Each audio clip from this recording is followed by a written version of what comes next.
नमस्कार, मैं doctor Devesh Dwivedi, assistant professor department of physics, Shri Shakti degree college, Ghatampur, Kanpur नगर। आज हम ट्रांजिस्टर बायसन एवं बायसन की विधियों के बारे में अध्ययन करेंगे। जैसा कि हमें मालूम है कि ट्रांजिस्टर का मुख्य कार्य प्रवर्धन करना है, अर्थात कमज़ोर सिग्नल को प्रबल सिग्नल में परिवर्तित करना।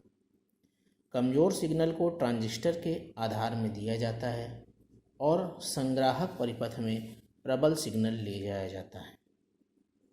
प्रवर्धन के समय यह आवश्यक है कि सिग्नल का केवल परिमाण ही बढ़ना चाहिए, उसके आकार में कोई परिवर्तन नहीं होना चाहिए। बिना आकार बदले परिमाण का बढ़ना ही फेथफुल प्रवर्धन कहलाता है, अर्थात वह क्रिया जिसके द्वारा कमज़ोर सिग्नल की क्षमता उसका आकार बदले बिना बढ़ाई जाए फेथफुल प्रवर्धन कहलाती है। इसके लिए निम्नलिखित बातों का होना अत्यंत आवश्यक है। Number 1, proper zero signal collector current.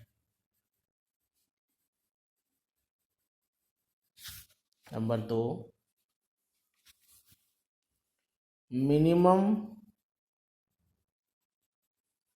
Proper base emitter voltage.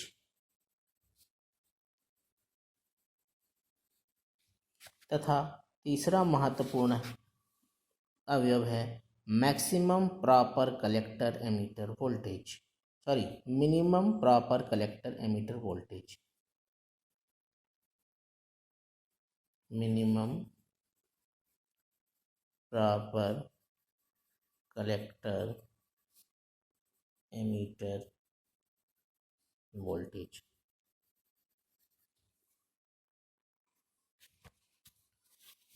Transistor biasing का मूल उद्देश्य निवेशी एसी सिग्नल के संपूर्ण चक्र के दौरान आधार उत्सर्जक संधि को अग्राभिनत तथा संग्राहक आधार संधि को उत्क्रम अभिनत बनाए रखना होता है।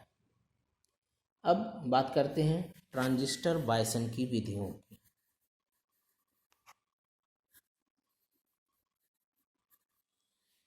ट्रांजिस्टर प्रवर्धक बायसन के लिए दो बैटरियों की आवश्यकता होती है, एक इनपुट में और एक आउटपुट के लिए। बायसन की मुख्यतः 3 विधियां हैं। नंबर 1, आधार प्रतिरोध बायसन।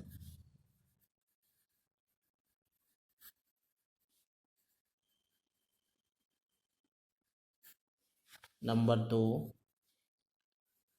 पुनः निविष्ट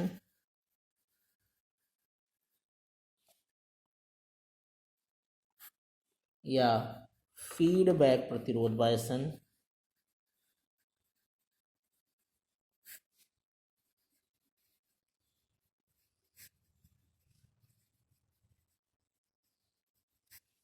नंबर 3, वोल्टेज डिवाइडर बायसन।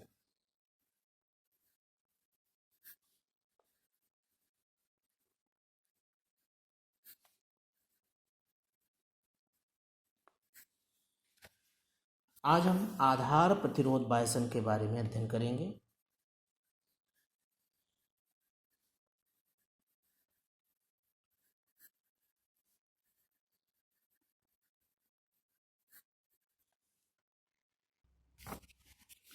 आधार प्रतिरोध बायसन के लिए एक एनपीएन ट्रांजिस्टर को परिपथ में चित्र के अनुसार जोड़ा जाता है। एक उच्च प्रतिरोध को सप्लाई के पॉजिटिव और आधार सिरे में लगाया जाता है और शून्य सिग्नल आधार धारा IB VCC के द्वारा दिया जाता है।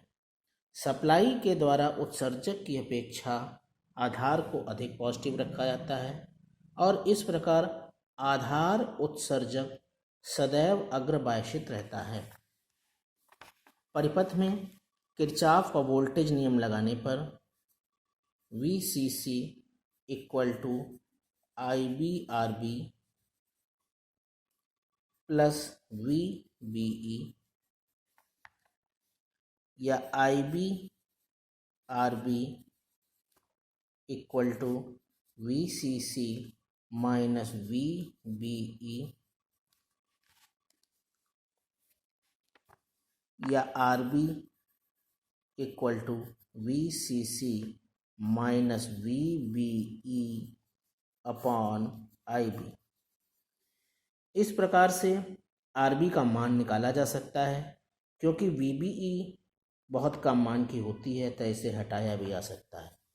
अतः RB equal to VCC upon IB।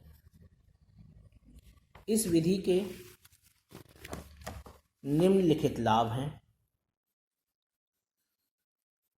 Number 1, इसकी गणना बहुत आसान है।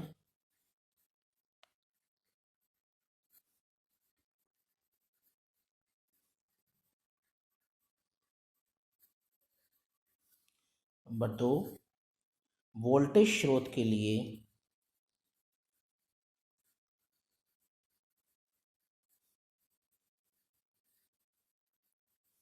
अधिक लोडिंग नहीं होती।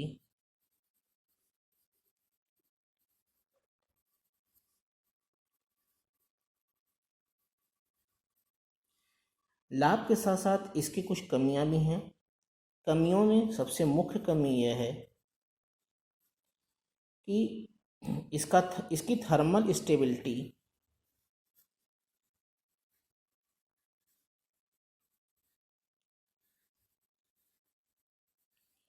बहुत कमज़ोर है।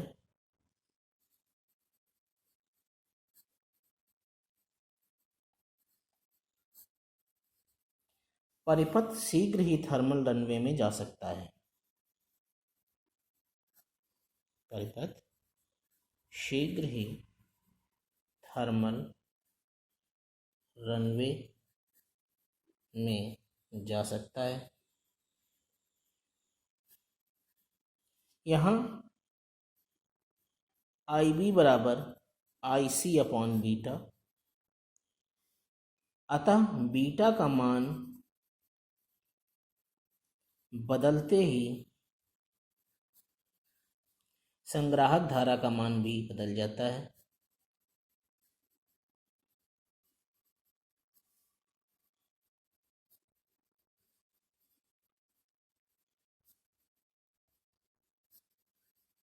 जो इस प्रकार आधार प्रतिरोध बायसन की एक मुख्य कमी है।